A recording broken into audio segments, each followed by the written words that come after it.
Hello student, this is Rachna. Welcome back Brain Magnet. Students, आज discuss करने वाले हैं हम अपना न्यू टॉपिक अर्थमेटिक प्रोग्रेशन। तो ये हमारी यूनिट 5 है।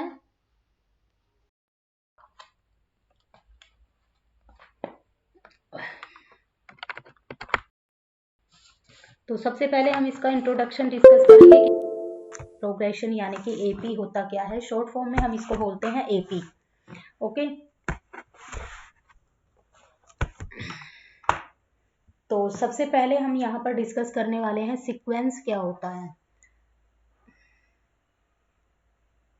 Sequence when some number are arranged in a definite order according to definite rule they are said to be sequence. Okay, तो यहाँ पर कुछ नंबर दिए हुए हैं, जैसे 4 हो गया, 7 हो गया, 13 हो गया, फिर यहाँ पर 3 हो गया, 16। अगर हम इनका डिफरेंस देखेंगे तो ये क्या है, एक सीक्वेंस में नंबर अरेंज किए गए हैं डेफिनेट ऑर्डर में। ओके, तो इसका मीन्स होता है यहाँ पे डेफिनेट ऑर्डर। ओके, तो यहाँ पर जैसे हम 1 2 3 4 5 6 डैश डैश डैश डैश, ये डेफिनेट नंबर है, यानी कि ये एक नंबर किस में अरेंज किए गए हैं, एक सीक्वेंस में अरेंज किए गए हैं। सपोज दैट 3 हो गया, 5 हो गया, 7 हो गया, इनके बीच का डिफरेंस जो है वो सेम रहना चाहिए। ठीक है, एक सीक्वेंस में ये नंबर होने चाहिए। तो when some number are arrange in a definite order according to definite rule. Okay, ये रूल क्या है, हमारा डेफिनेट रूल है, कहीं पर चेंज नहीं हो रहा है। 1 के बाद 2 आता है, 2 के बाद 3 आता है, 3 के बाद 4 आता है। इसी तरीके से अगर हम ऑड नंबर लें तो 3 5 7 डिफरेंस यहाँ पर 2 2 2 का आ रहा है। तो ये क्या कहलाते हैं, हमारे सीक्वेंस कहलाते हैं। तो the number occurring at the first place is called first term denote by T1। ठीक है, अगर यहाँ पर नंबर अगर हो रहा है कोई हमारा, तो यानी कि जिसका फर्स्ट प्लेस दिया है, सपोज दैट ये वाला क्या है हमारा फर्स्ट प्लेस, ये सेकंड, ये थर्ड, ये फोर्थ, ये फिफ्थ और ये सिक्स्थ। ओके, तो ये हम कहाँ पर अगर फर्स्ट टर्म दिया हुआ है तो उसको T1 कहेंगे, उसको डिनोट करेंगे बाई T1।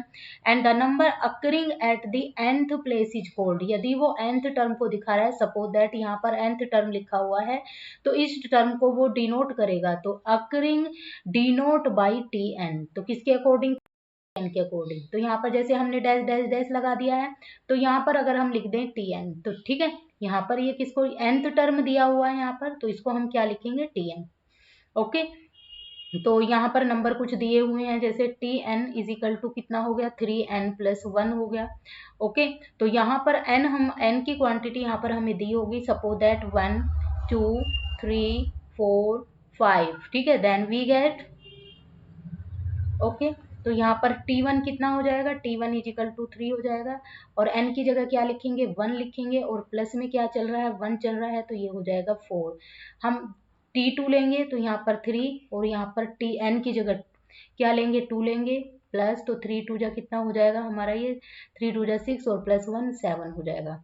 ओके, अगर हम T3 लेंगे तो यहाँ पर n की जगह 3 प्लस 1, 3 3 जा 9, तो 10 हो जाएगा।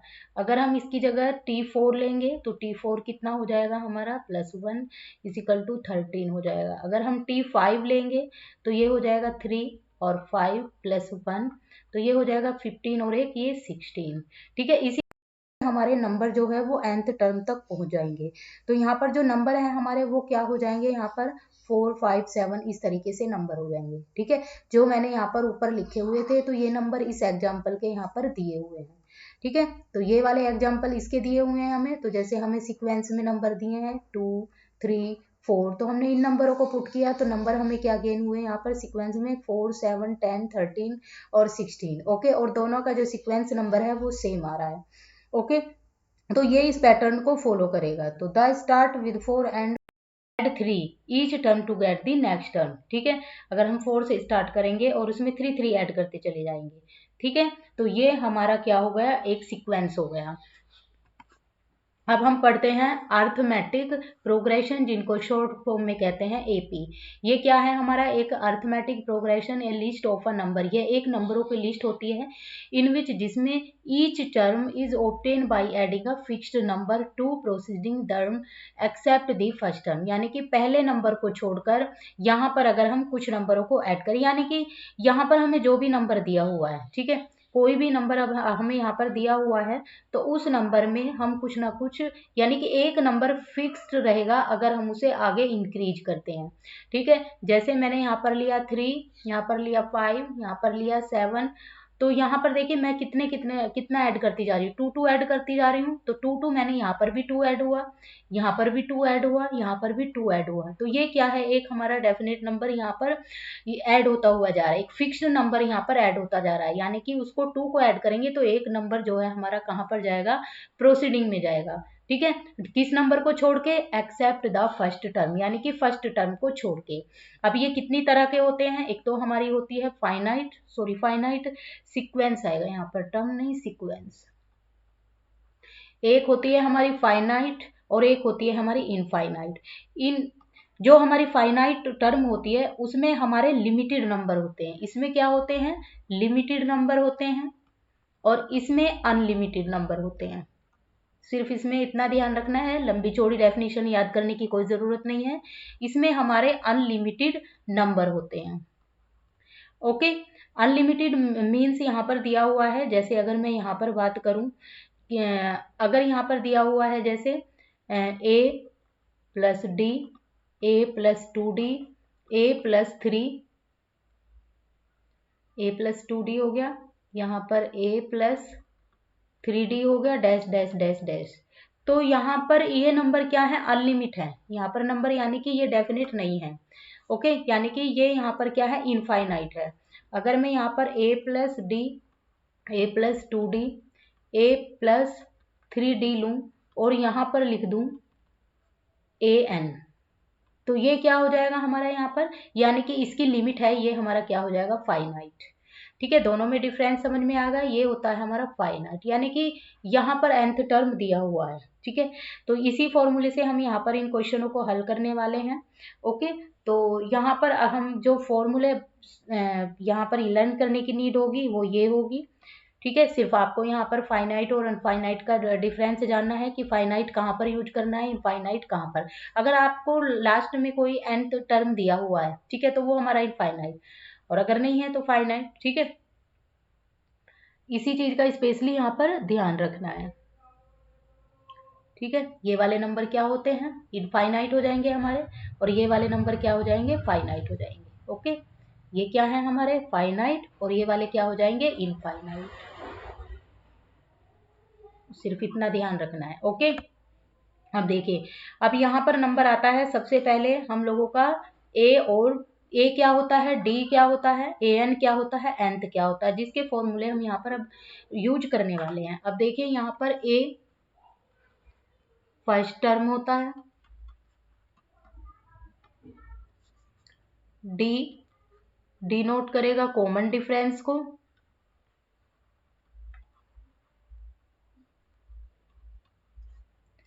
ए एन लास्ट टर्म को, और एन नंबर ऑफ टर्म को। सिर्फ आप लोगों को यहाँ पर इनको लर्न करने की नीड है, उसी के अकॉर्डिंग यहाँ पर हम फॉर्मूले अप्लाई करेंगे।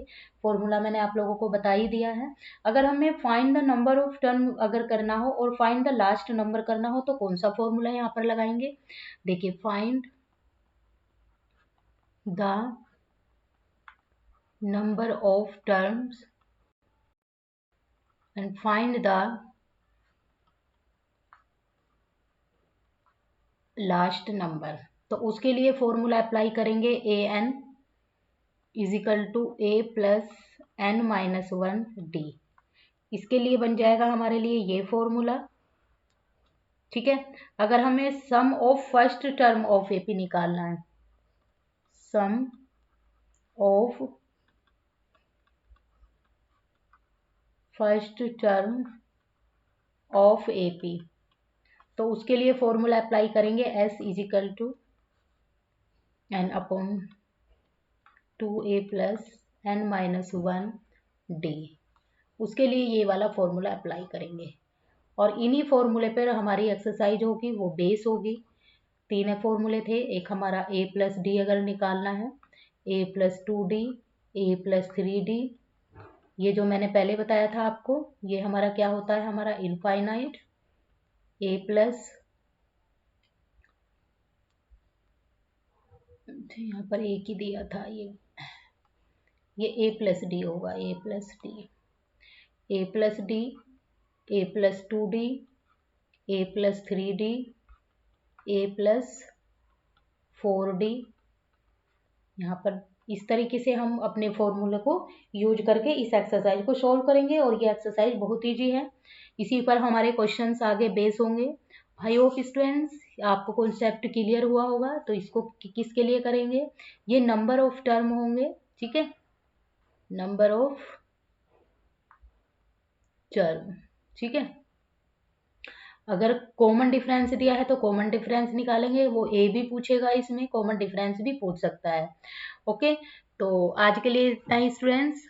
आई होप कॉन्सेप्ट सभी को क्लियर हुए होंगे स्टूडेंट्स। ये हमारा इंट्रोडक्शन था, कल हम अपने क्वेश्चंस को डिस्कस करेंगे। तो students thanks for watching, bye bye and take care.